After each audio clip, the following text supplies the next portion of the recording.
Ce programme vous est présenté en partenariat avec Storia Voce, la première web radio dédiée à l'histoire.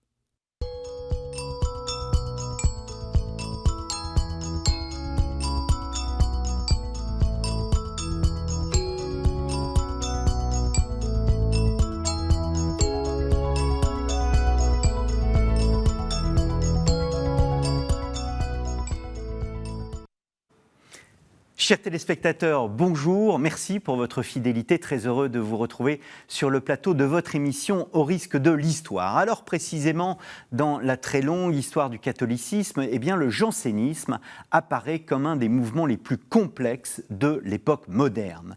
Le définir semble ainsi une gageure. Nous avons fait une émission consacrée aux jésuites et comme les jésuites, les jansénistes ont été condamnés par l'autorité pontificale. Cependant, quand les jésuites sont réhabilités, les jansénistes, eux, restent marqués par le sceau de la répression de Louis XIV qui les persécuta jusque dans leur tombe. Pourtant, dès les années 1640, en définissant une théorie de la grâce inspiré de saint Augustin, l'évêque d'Ypres, Jansénius, tenait à réformer la catholicité. Il aurait pu trouver les grâces de la papauté qui, dans l'histoire, a toujours su épouser ces mouvements réformateurs. Il n'en fut rien. En se définissant comme vrai catholique, le jansénisme indisposait l'autorité religieuse, mais aussi la monarchie. Qu'est-ce que le jansénisme donc ? Qui en sont ces grandes figures ? Comment la rupture avec Versailles, mais aussi Rome, a-t-elle lieu ? Peut-on aussi affirmer que le jansénisme fait partie des origines de la Révolution française ? C'est ce que nous allons voir avec Valérie Murger et Olivier Endurant. Valérie Murger, bonjour. Bonjour. Merci d'avoir répondu à notre invitation, tous deux. D'ailleurs, c'est la première fois que je double une émission. Nous avons fait une émission « Qu'est-ce que le gallicanisme ?» Oui. Les grands esprits continuent à se rassembler.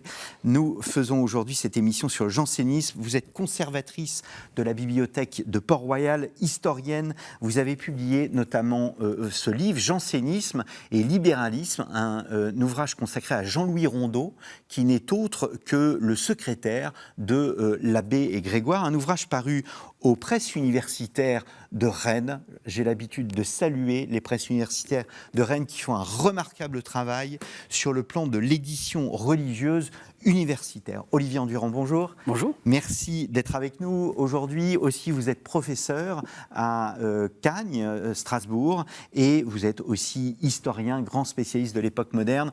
Vous avez publié La Grande Affaire, toujours aux presses universitaire de Rennes, La Grande Affaire, les évêques de France face à l'unigénitus étant la bulle qui condamne donc les jansénistes. Et pour préparer cette émission, j'ai emprunté le livre de Monique Cotterêt, Histoire du jansénisme. À vrai dire, il s'agit d'un incontournable.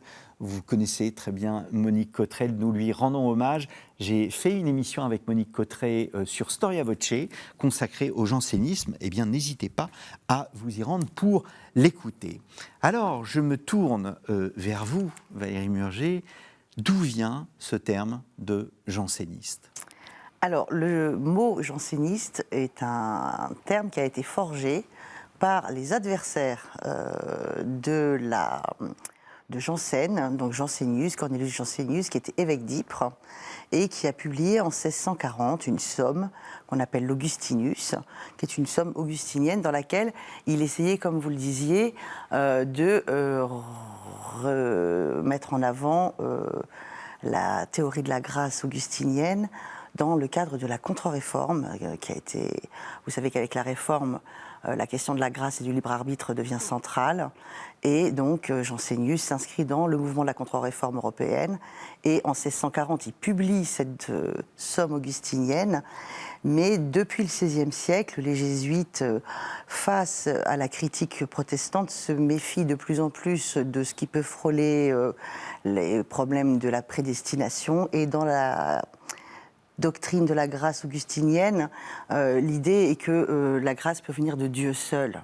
Donc il y a quelque chose qui touche à la prédestination, et ça devient très très gênant dans le contexte de la contre-réforme. Donc les jésuites attaquent l'Augustinus dès 1641, et ce sont eux qui inventent le mot jansénisme. Donc cela signifie que quand on vous dit que vous êtes janséniste, c'est un peu comme on disait, vous êtes chrétien au 1er siècle, c'est une insulte ? Oui, c'est une insulte, c'est quelque chose de tout à fait polémique, qui finalement, Lucien, on avait un grand historien qui s'appelait Cessens et qui disait que l'anti-jansénisme est né avant le jansénisme, parce qu'en fait, les opposants à la doctrine de la grâce augustinienne telle qu'elle est remise en avant par Jansénus dans l'Augustinus considèrent que c'était quelque chose de dangereux dans le contexte de la contre-réforme. Olivier Endurand, pourquoi le jansénisme apparaît au milieu du XVIIe siècle ? On est en 1640, c'est un siècle après le Concile de Trente. Il y a toujours une effervescence intellectuelle en Europe ? Oui, alors là aussi, Valérie le disait, il faut bien prendre en compte le contexte général. C'est-à-dire que la question de la grâce et du libre arbitre, on en parle dans le christianisme depuis saint Augustin, enfin même avant. Donc c'est un sujet central. Avec la Réforme, la querelle de la grâce et du libre arbitre reprend de l'actualité. Luther en parle, Érasme en parle, Calvin va en parler, et le Concile de Trente choisit finalement de ne pas trancher véritablement pour une solution ou l'autre, indiquant d'une certaine façon que la grâce de Dieu est absolument essentielle, mais que l'homme peut participer à son salut et que finalement l'équilibre peut se trouver dans différentes écoles de théologie. Dans les années 1580, un jésuite, Luis de Molina, va publier un livre extrêmement important qui s'appelle le De Concordia, qui est la version la plus néopélagienne, si l'on peut dire, de cette solution, disant qu'en fait, certes, l'homme a perdu les dons surnaturels après la faute, mais qu'au moment du choix qui se fait pour chaque choix devant lequel l'homme est confronté, eh bien Dieu lui envoie une grâce suffisante qu'il peut choisir ou non, et donc l'homme participe à son salut. Donc cette question de la grâce chez les jésuites trouve une solution. Les théologiens de l'université de Louvain, avec Michel Debay, vont proposer une autre lecture qui sera, elle, plus rigoriste, plus augustinienne. Et la querelle théologique sur la grâce se développe à Rome, en Espagne aussi. Donc il va y avoir tout un débat qui va finalement se trouver une solution en 1625, où le pape va dire le débat est insoluble, on arrête d'en parler. Et Valérie le disait tout à l'heure, l'Augustinus est préparé à partir de 1628, donc 3 ans après la décision pontificale interdisant finalement de parler de ces questions sur la grâce. Alors, on en parle beaucoup en Espagne, on en parle beaucoup en Italie, beaucoup à Rome, on en parle peu en France, parce que les Français sont occupés à d'autres problèmes, en particulier les questions des guerres de religion, et finalement, les Français sont plus hostiles aux jésuites par anti-romanisme que fondamentalement par fidélité à la doctrine d'Augustin. Donc Jansen va à l'encontre des consignes pontificales. C'est une somme importante. Il le fait dans un esprit réformateur ? Alors, je ne pense pas que ce soit... Enfin, c'est un esprit réformateur dans le sens où il s'inscrit dans la contre-réforme, à mon sens, mais pas plus. Donc la contre-réforme qui est ce mouvement... C'est ce qu'on appelle aujourd'hui la réforme catholique. Le terme a évolué un petit peu, mais ça reste quelque chose qui a été fait contre la fracture de la réforme. Et donc tous les problèmes du rapport de l'homme à Dieu que peuvent avoir posé les théologiens de la réforme par rapport au catholicisme traditionnel, il faut des réponses. Et donc Jansen, il livre les réponses d'Augustin. Mais alors, quelle réponse ? Parce que vous parlez d'une somme, c'est un livret absolument énorme. C'est énorme. C'est énorme. Ça fait presque 400 ans, plus de 400 ans qu'on se bataille pour savoir ce qu'il y a dedans. Peu de gens l'ont lu, parce que c'est illisible. En tout cas, dans les contemporains. Et pour vous donner un exemple, parmi les lecteurs que j'ai pu rencontrer à la bibliothèque de Port-Royal qui ont lu l'Augustinus, tous ne sont pas d'accord sur ce qu'ils ont lu dedans. D'accord. Donc ça pose le problème dès le départ. C'est un texte qui est écrit en latin ? Oui. Et je pense qu'il faut vraiment partir des choses extrêmement concrètes. L'Augustinus, c'est un in-folio de près de 1300 pages, d'impression extrêmement serrée, sur 2 colonnes. Donc imaginez le poids matériel que ça représente, la quantité d'informations, et c'est un texte de théologien, écrit à destination de théologiens. Et ce qui est aussi important, c'est de dire qu'il a été fait donc à Ypres, terminé à Ypres, mais commencé à Louvain. On est en pleine terre de frontières de catholicité, donc on a affaire à un contexte de controverse finalement générale. Et ce que fait Janssen, c'est fixer les arguments dans le but de pouvoir dialoguer ou en tout cas exercer de la controverse avec les protestants. Je reviens sur cette idée. Il y a un esprit de réforme monastique chez Jansénius ou pas? Non. Moi, je ne pense pas. C'est un... Est-ce qu'on trouve dans ce texte une volonté de s'opposer à l'État par une politique, on va dire, authentiquement chrétienne? Alors, pas dans l'Augustinus, mais Jansénius, avant d'être évêque d'Ypres et l'auteur de l'Augustinus, c'est aussi un théologien qui est très bien en cours. Il appartient donc à la cour espagnole, il est d'ailleurs plusieurs fois envoyé en mission en Espagne, et il va écrire, dans le contexte de la guerre de 30 ans, un traité extrêmement important, peut-être même plus important politiquement et pour les conséquences politiques qu'il va avoir, qui s'appelle le Mars Gallicus. Mars Gallicus, donc le Mars gaulois, qui est une dénonciation des choix qu'ont fait le cardinal de Richelieu et Louis XIII de s'allier aux princes protestants pendant la guerre de 30 ans. Et donc, ce que fait Jansénius, et c'est d'ailleurs ça qui va lui valoir son évêché à Ypres, c'est qu'il va dénoncer la politique de Richelieu en disant que la raison d'État prônée par le cardinal français est une atteinte à la logique chrétienne. Il a rompu la catholicité et il va même jusqu'à parler de la raison d'État comme étant une peste chrétienne. D'où aussi la mauvaise réputation du cardinal. Est-ce que, en conséquence, c'est une forme de revanche du parti dévot qui a été combattu par Richelieu? C'est pas, enfin, ils participent de ce mouvement dévot dans le sens où ils sont effectivement opposés à la réelle politique de Richelieu. De Richelieu, oui. Mais est-ce que ça sera un des éléments de la volonté du pouvoir politique de les persécuter, si on peut reprendre ce terme tout à fait symbolique à Port-Royal, mais ce n'est pas le seul. Je pense que le positionnement politique se conjugue avec le positionnement théologique, en fait. Et c'est un aller-retour entre les deux qui justifie la chose. Est-ce qu'il n'y a pas une forme aussi, parce que nous avons tout au long de nos nombreuses émissions mis en avant le fait que l'État moderne se développait, que malgré tout, avec cet État moderne, nous avons fait une émission avec Cédric Michon sur le sujet de la place des grands prélats, comme le cardinal de Richelieu, mais il y en a d'autres avant, ces grands prélats qui prennent part à l'État. Est-ce que le jansénisme, l'État moderne qui se développe, est-ce que le jansénisme est aussi une réaction au développement de cet État moderne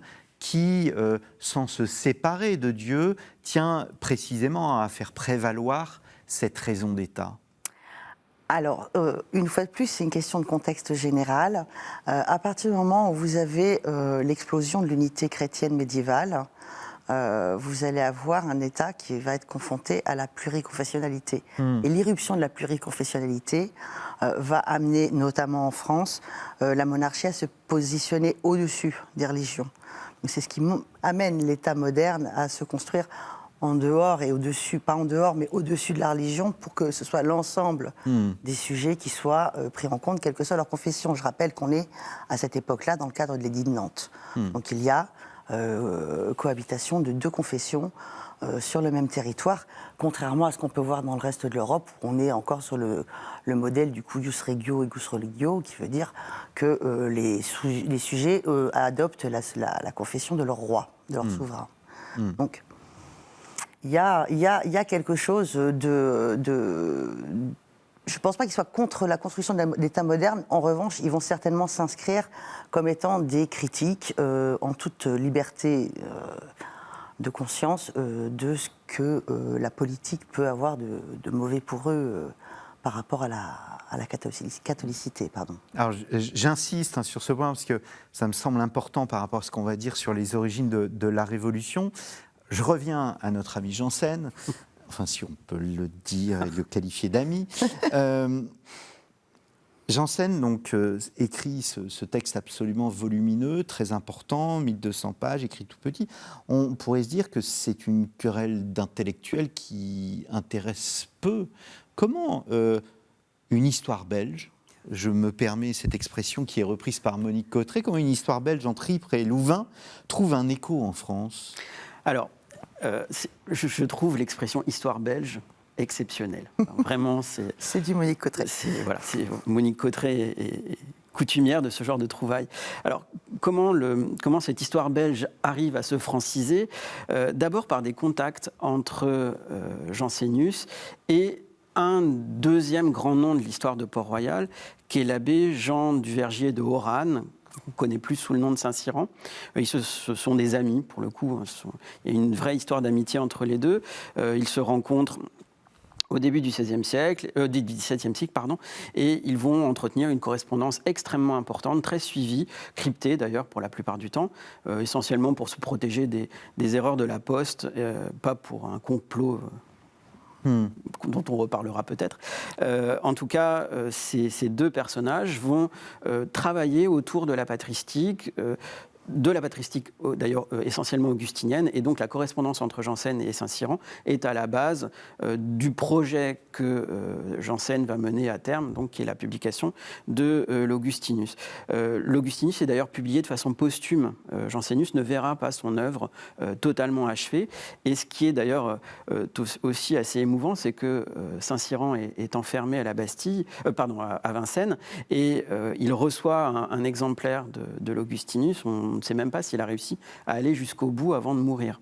Donc c'est par la figure de Saint-Cyran que l'Augustinus est connu en France et que donc la première passerelle se met en place.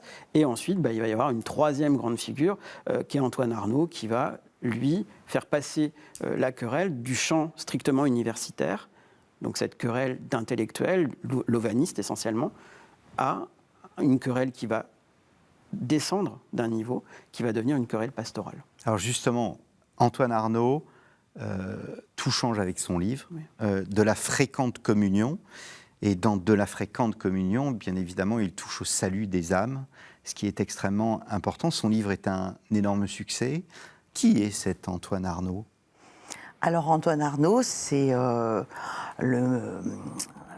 principale figure d'une fratrie de 20 enfants. S'il vous plaît. Voilà. Bon, après, à l'époque, je pense que c'était... Mais beaucoup ont survécu, ils devaient avoir des conditions de vie assez privilégiées. La famille descend de protestants, et son père, donc, qui était catholique, lui, s'est fait remarquer pour avoir plaidé pour l'université de Paris contre les jésuites à la fin du XVIe siècle, en 1695, au moment de l'attentat de Châtel et de la première condamnation des jésuites en France. Antoine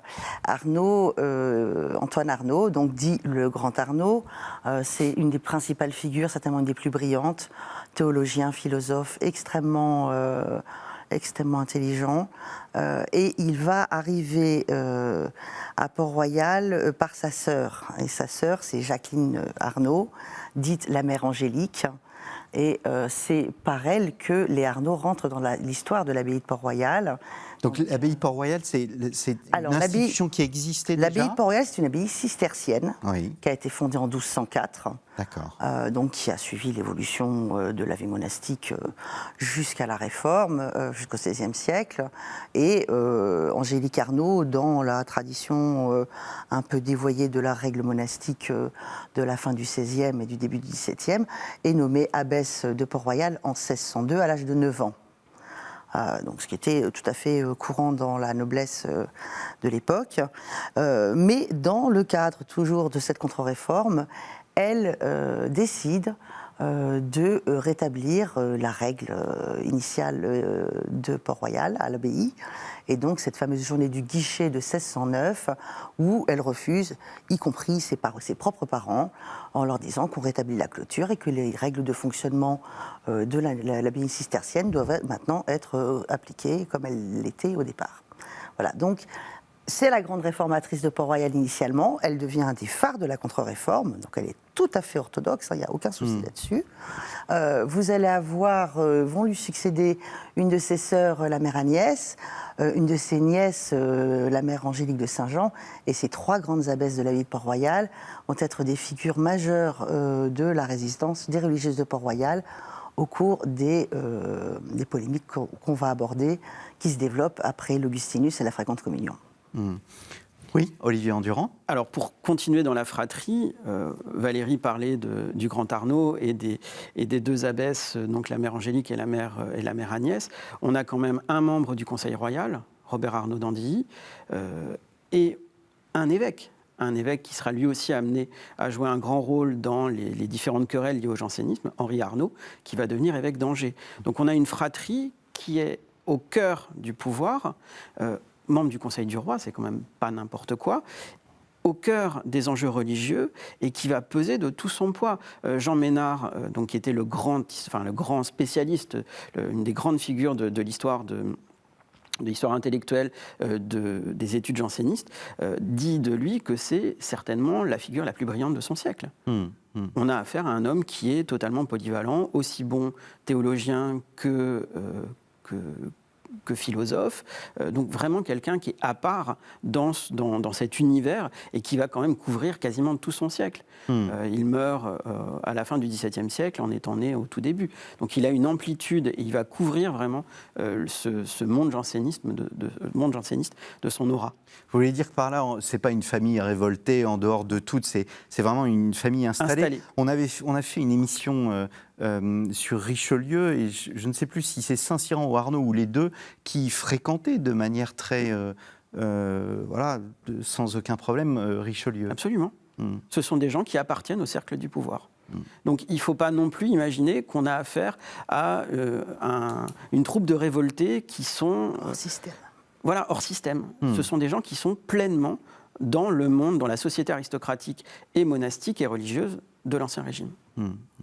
Alors, quelles sont les conséquences du livre d'Arnaud de la Fréquente Communion et comment, au fond, se développe le jansénisme? Est-ce que le jansénisme trouve un écho sur l'ensemble du territoire français ou même au-delà?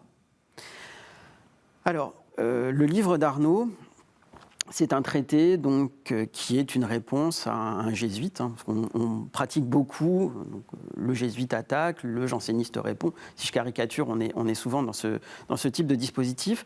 Et Arnaud va donc répondre en proposant finalement ce qui était le cœur de la pensée de Saint-Cyran, c'est-à-dire le renouvellement. Donc on ne peut pas approcher le sacrement si on n'a pas changer de vie. Donc il lui a proposé, à l'inverse de ce que propose son titre, non pas une communion fréquente, mais une communion bien préparée, et donc une distanciation finalement de la pratique de l'Eucharistie, non pas pour rejeter le sacrement, mais pour s'y préparer et être pleinement digne d'approcher la sainte table. On lui reprochera d'ailleurs beaucoup tout ça, mais c'est une pratique qui, malgré tout, va trouver un écho fort dans le clergé. Beaucoup d'évêques vont trouver le traité d'Arnaud excellent. Il y a 39 approbateurs pour la Fréquente Communion, dont 18 évêques et archevêques. Et au XVIIIe siècle, un jésuite un peu fou, un peu présomptueux, on est en 1746, publier un traité contre le grand Arnaud. Et là, le clergé, donc on est presque un siècle après la publication du livre d'Arnaud, le clergé sera vent debout contre ce pauvre jésuite qui s'appelait Jean Pichon, qui s'en est pris, qui a eu le malheur de s'en prendre à une pratique qui était, donc un siècle plus tard, totalement admise par l'ensemble du clergé de France. Oui, parce que, en fait, la Fréquente Communion, est-ce que c'est une des caractéristique du tridentisme, parce que on se souvient, enfin on a fait plusieurs émissions où on explique que voilà, faire ses Pâques, c'est communier une fois l'an en soi. Ce n'est pas quelque chose de nouveau que de se dire que l'on va accéder à la table de communion que 1, 2, 3, 4 fois par an, après une grande préparation. Mais je pense qu'il y a une chose qu'il ne faut jamais oublier, c'est que les jansénistes sont comme, alors je ne vais pas dire la totalité, mais comme une grande partie du clergé ou du monde ecclésiastique, ils sont augustiniens et ils sont rigoristes. Ouais. Ils n'ont pas l'apanage du rigorisme, Jean-Louis Quentin l'a très bien montré, ils n'ont pas l'apanage du rigorisme ni de l'augustinisme. Ils appartiennent à cette nébuleuse augustinienne et rigoriste, mais ils n'en sont pas les phares, forcément. Et le rigorisme va être de règle en France, et sans doute en Europe assez majoritairement, au moins jusqu'au XVIIIe siècle. La grande révolution, ce que Philippe Boutry a appelé cette révolution copernicienne, elle ne se fait qu'avec Alphonse de Liguori au XIXe. Jusqu'au XIXe siècle, on est dans le cadre de ce qu'appelait Jean Delumeau a appelé la pastorale de la peur. On est dans le rigorisme. C'est un tout qui est assez cohérent. Et les jansénistes s'inscrivent parfaitement là-dedans. Ils ne sont pas du tout déviants par rapport à ça. Le jansénisme est très vite condamné par Rome, par une première bulle, la bulle Cum Occasione. C'est le pape Innocent X. Ce ne sont que 5 propositions qui sont condamnées. Alors on ne va pas revenir sur les 5 propositions, mais je vous en prie. Non, mais c'est ce que je vous disais. Dans l'Augustinus, on est censé avoir trouvé ces 5 propositions. Et toute la querelle va se porter, quand on y pense, c'est assez fou sur la surface, sur le fait de savoir si ces propositions-là sont oui ou non dans ce livre. Donc les jansénistes qui refusent ce terme, je rappelle, c'est une insulte, eux ils parlent d'une hérésie, ils parlent du fantôme du jansénisme, vont tout simplement dire, bah oui, effectivement, les propositions qui sont condamnées par la bulle au Cum Occasione sont effectivement hérétiques. Mais elles ne sont pas dans le livre. Voilà. C'est ce qu'on appelle la distinction entre le droit et le fait. C'est-à-dire que développé. de droit, les 5 propositions que mentionnait Valérie sont hérétiques, mais elles ne sont pas le fait de Jansénus. Et c'est sur ces 5 phrases, donc c'est vraiment 5 phrases, dans un océan de pages qui vont permettre la condamnation du jansénisme. Et en se retranchant derrière le droit et le fait, eh bien, Arnaud et puis tous ses successeurs diront mais on est parfaitement orthodoxe. Si vous condamnez Jansénus, en fait, vous ne faites que condamner Saint-Augustin. Ce qui est un peu embêtant. Ce qui était un peu gênant. Ce qui est un peu gênant. Alors arrive celui que Chateaubriand appelait l'effrayant génie. Nous célébrons cette année le 400e anniversaire de sa naissance. C'est d'ailleurs très intéressant de voir qu'il est porté au pinacle par de nombreuses revues qui ne voient pas son côté janséniste, mais par le pape lui-même, jésuite, le pape François, alors que Dieu sait, comme vous le montrez, qu'il y avait une opposition entre jansénistes et jésuites. Blaise Pascal, c'est son nom. Quels sont ses liens? Quels sont les liens entre le jansénisme et Blaise Pascal? Alors Pascal, il vient d'une famille de magistrats lui aussi, une famille qui a été ruinée par la guerre de 30 ans. Il a baigné dans un milieu chrétien catholique normal et il est amené à Port-Royal par sa sœur, en fait, surtout Jacqueline Pascal, qui, elle, entre en religion à Port-Royal en 1652. Mais lui, il ne rentre pas en religion. Lui n'est absolument pas, mais aucun des hommes, c'est un monastère de femmes. Donc les hommes qui ont, les intellectuels, ce groupe d'intellectuels extrêmement important qui a gravité autour de Port-Royal, qu'on appelle les solitaires, eux se sont installés, mais à l'extérieur du couvent, en 1635 à peu près. Et Pascal, il va multiplier les allers-retours entre Port-Royal et Paris. Il ne sera pas un habitant régulier, permanent de la solitude, enfin des solitaires, mais il travaille avec eux.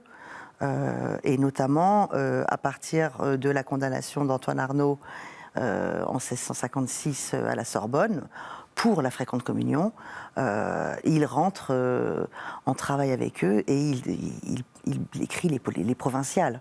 Donc c'est comme ça qu'il rentre finalement dans la polémique janséniste.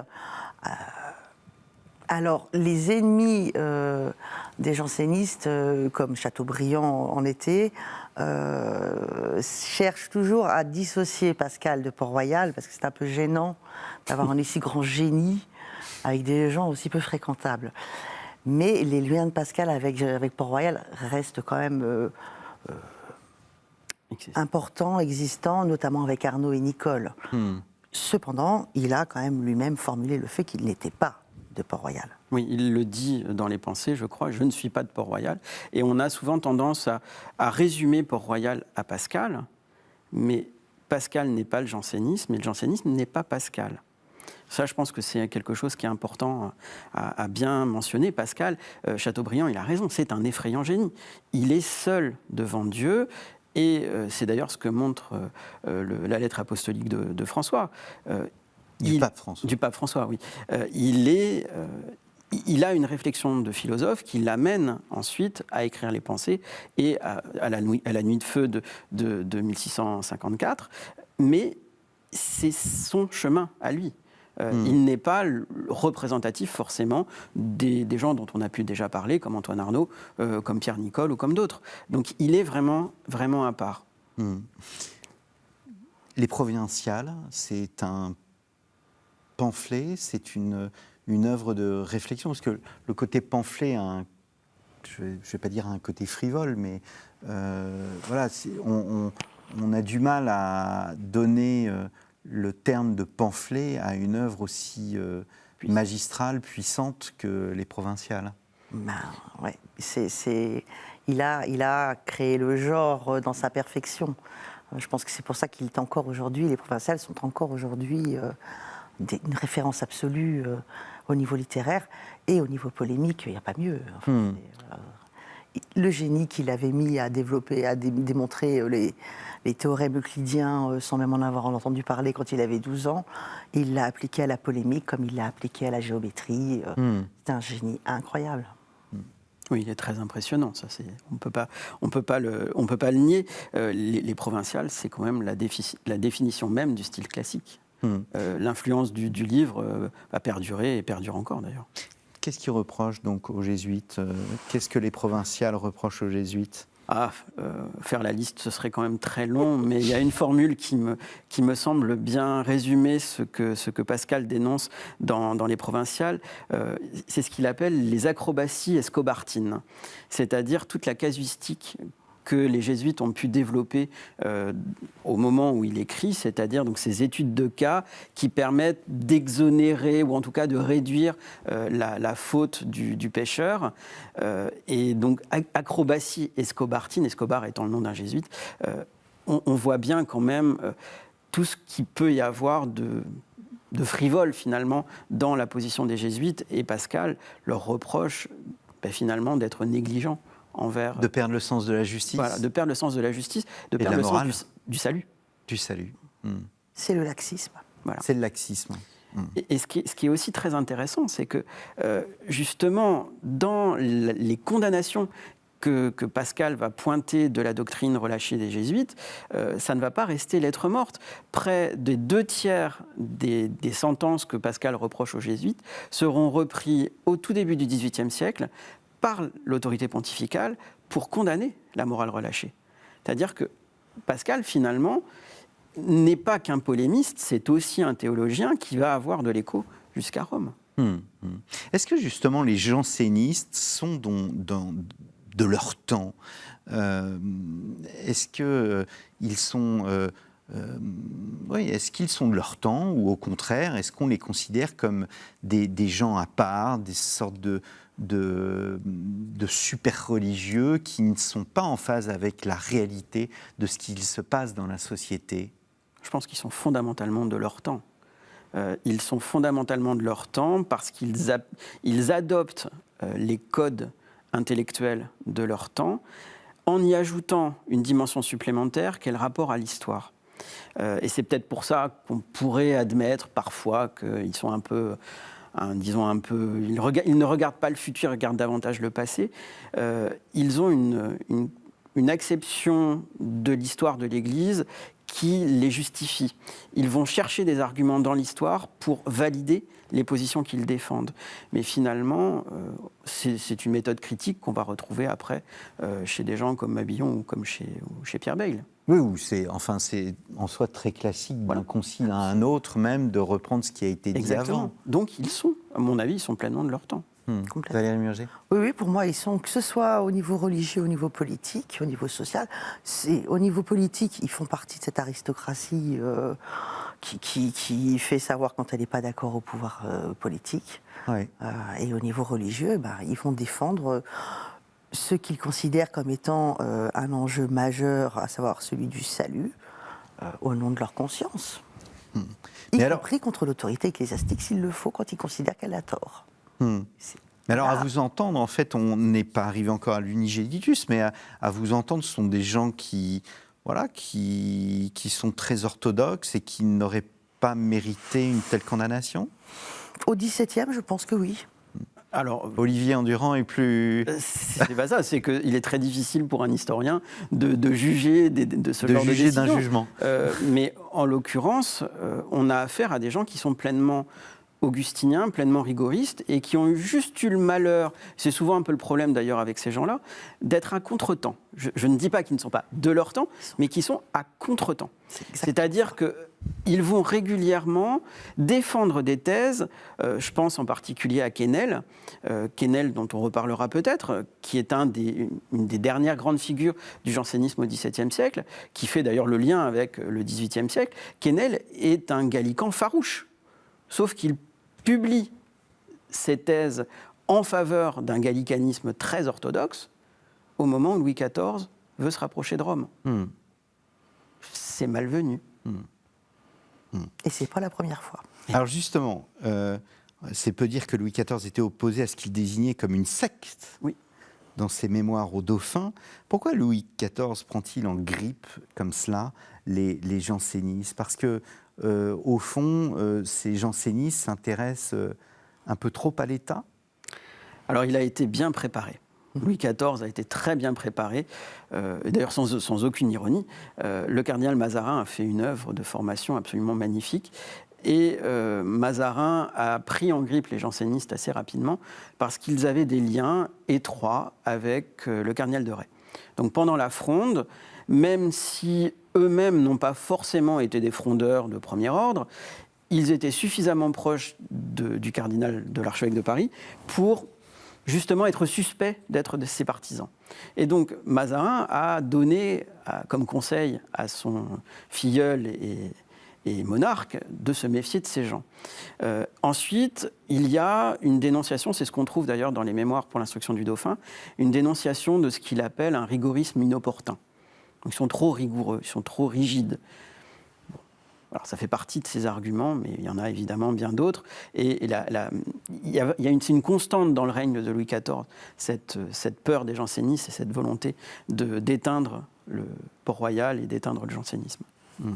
Valérie Murger. Ils sont dangereux puisqu'ils sont à la fois capables de s'opposer au pouvoir royal quand ils estiment qu'il faut le faire, avec le Mars Gallicus que Saint-Cyran a défendu contre l'engagement de la France catholique auprès des puissances protestantes dans la guerre de 30 ans.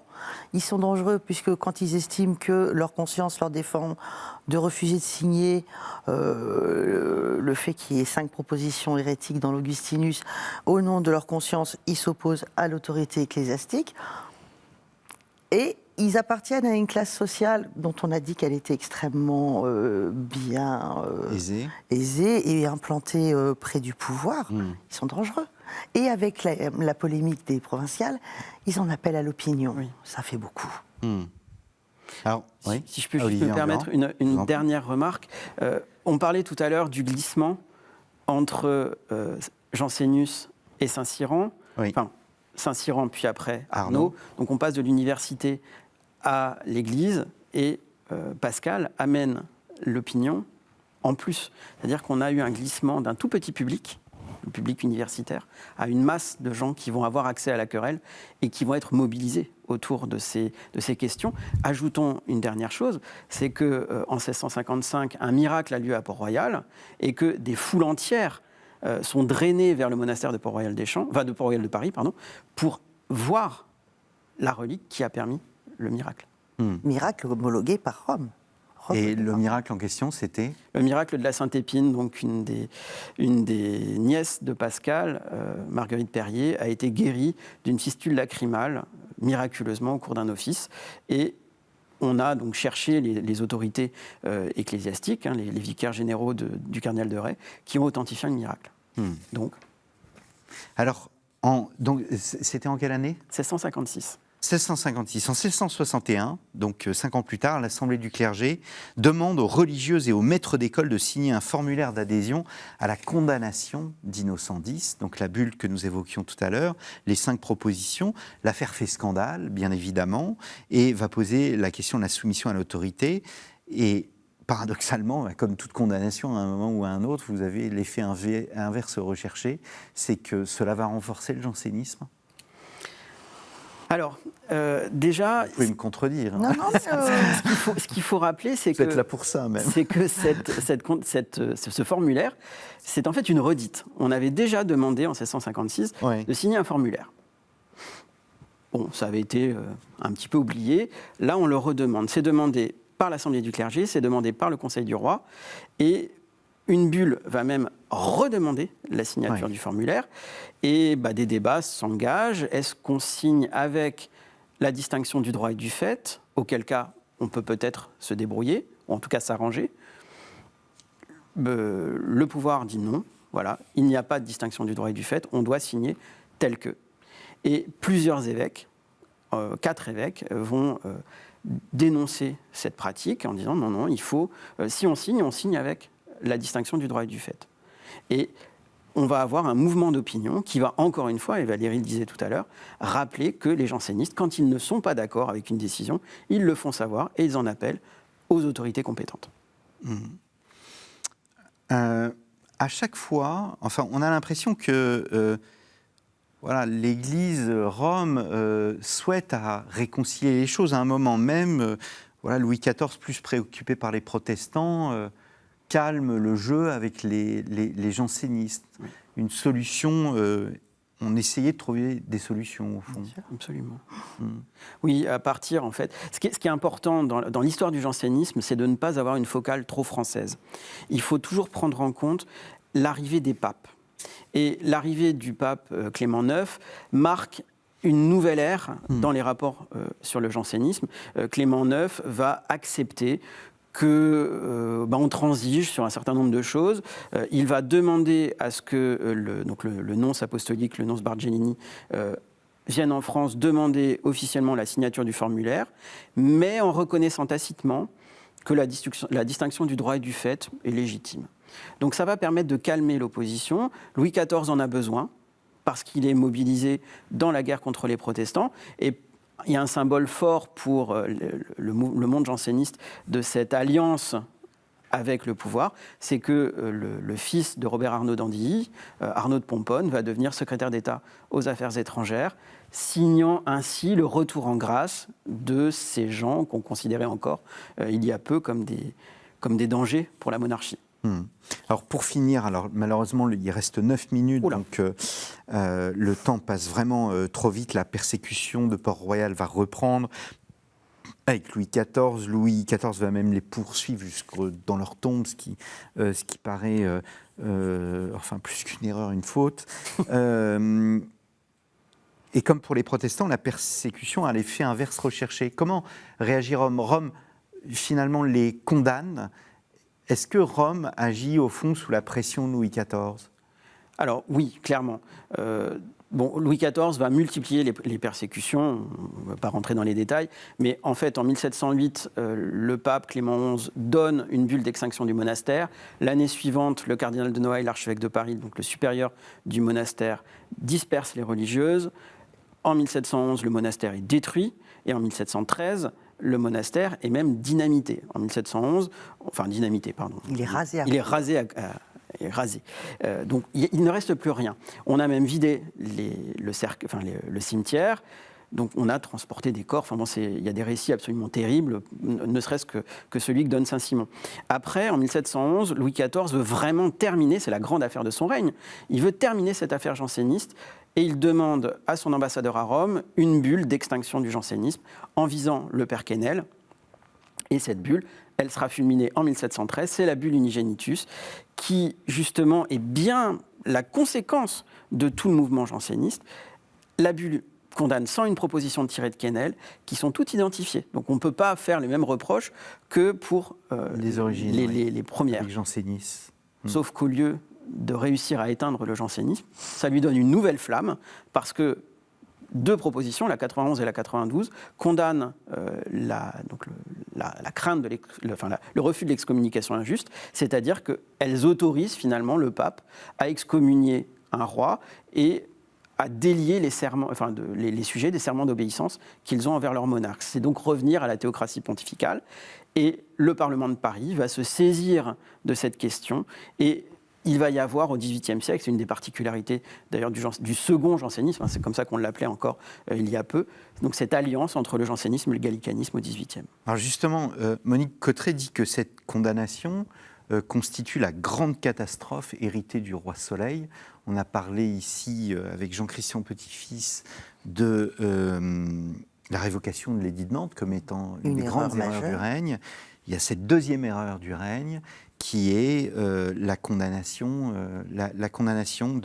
du jansénisme. Est-ce qu'on peut en conséquence placer le jansénisme comme dans les origines lointaines de la Révolution française? Alors, on va aller très vite, puisqu'il reste 6 minutes, mais je vous en pour prie. aller rapidement, la bulle Unigenitus, elle va faire rentrer le XVIIIe siècle, en France en tout cas, dans les débats sur les compétences, finalement le champ des compétences entre le séculier et le religieux, le politique et le spirituel. Au cours de toutes les polémiques qui vont se développer au XVIIIe, que je ne vais pas mentionner, les jansénistes vont finalement développer, en réaction à la condamnation romaine, une forme d'antiromanisme qui devient un des marqueurs forts à partir du XVIIIe siècle, ce qui n'est pas le cas du tout du XVIIe. Ce faisant, ils vont, à partir du moment où ils en appellent au Concile général de la bulle Unigenitus, développer de plus en plus des thèses conciliaristes, avec une ecclésiologie qui se veut un retour à l'Église primitive, à la structure de l'Église primitive, donc avec une Église qui est plus démocratique. On dirait aujourd'hui moins jupitérienne, pour reprendre moins hiérarchique. Voilà, beaucoup moins hiérarchique. C'est Françoise Hildesheimer qui a montré les interactions qu'il pouvait y avoir dans l'élaboration de l'État moderne et de la monarchie française entre la théocratie pontificale au Moyen-Âge. Et les jansénistes vont s'opposer à ces mouvements qui est en train d'arriver à Rome, qui pousse vers l'infaillibilité pontificale, et eux, au contraire, donc qui va vers une hiérarchisation assez absolutiste, finalement. Ouais. Et eux prônent un retour à une église plus démocratique. Plus communautaire. Communautaire, moi, c'est un mot que je trouve très contemporain et pas forcément adapté à l'époque. Oui. Non, je pense vraiment démocratique, avec tous les apports du richérisme et d'autres mouvements qui vont s'accréter aussi à cette pensée. Et un Besogne ou un Le Gros, qui sont des théologiens du XVIIIe siècle, vont même commencer à instiller l'idée que la souveraineté nationale vient de Dieu, mais elle appartient au peuple. Donc vous voyez facilement, par le glissement de l'ecclésiologique au politique, comment on peut considérer qu'ils ont été des acteurs de cette pensée révolutionnaire où la souveraineté passe du roi au peuple, effectivement. Donc en ce sens, on les a considérés comme tels. Par ailleurs, ils ont quand même été, dans leur résistance au pouvoir royal et à l'absolutisme royal, et notamment au niveau des parlements, des facteurs de déstabilisation de la monarchie au XVIIIe. Et enfin, vous avez la grande faute définitive, qui est la constitution civile du clergé, qui est considérée et par Rome et par d'autres comme étant plus ou moins une mise en application de cette ecclésiologie prônée par les jansénistes au cours des débats du XVIIIe. Et c'est la faute initiale de la Révolution française, la constitution civile du clergé, c'est la condamnation définitive du jansénisme à Rome, puisque Rome rejette dès 1789 et la Déclaration des droits de l'homme et la constitution civile du clergé, et pour eux tout s'agrège, c'est un ensemble cohérent. C'est un peu paradoxal de voir au fond un parti que l'on qualifiait de dévot qui apparaît comme à la source du mouvement révolutionnaire, Olivier Endurand. Mais le problème, c'est que justement, ce n'est pas un parti. Ça n'a jamais été un parti.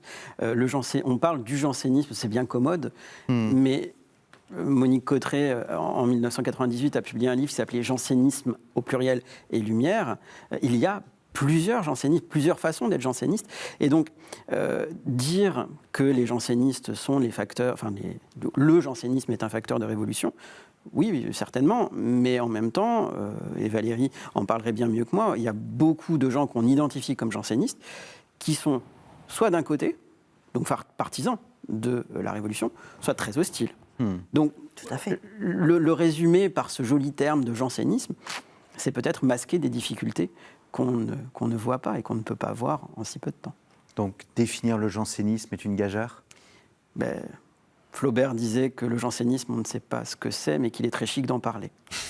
Eh bien, c'est sur cette citation de Flaubert que nous allons nous quitter. J'aime beaucoup ce type d'émission parce qu'on a parlé du gallicanisme et nous avons fait une émission ensemble sur le gallicanisme. On a parlé de Richelieu, nous avons fait une émission sur Richelieu. Nous avons parlé de la constitution civile du clergé et je renvoie les téléspectateurs à l'émission sur la Révolution et l'Église que nous avons réalisée notamment avec Paul Chauplain.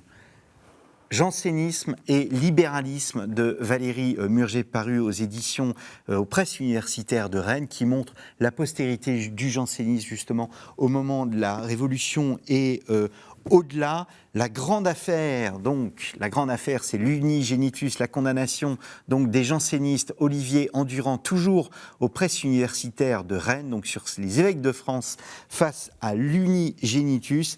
Et cet ouvrage qui n'existe pas en poche, mais que je pense que vous pouvez encore trouver assez facilement, qui est la dernière grande référence du sujet, Monique Cotteray, Histoire du jansénisme. Cette émission est enregistrée en juin, mais nous la publions en septembre. Je pense qu'on peut parler du prochain livre de Monique Cotteray, qui sera consacré aux Lumières, un ouvrage que l'on sait déjà indispensable et que je vous invite à vous procurer.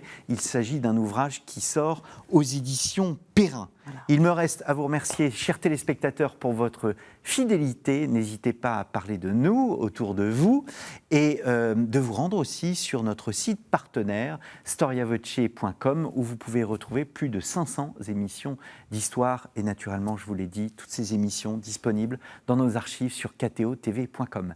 Merci beaucoup et à dans 2 semaines pour un nouveau numéro de votre émission Au risque de l'histoire.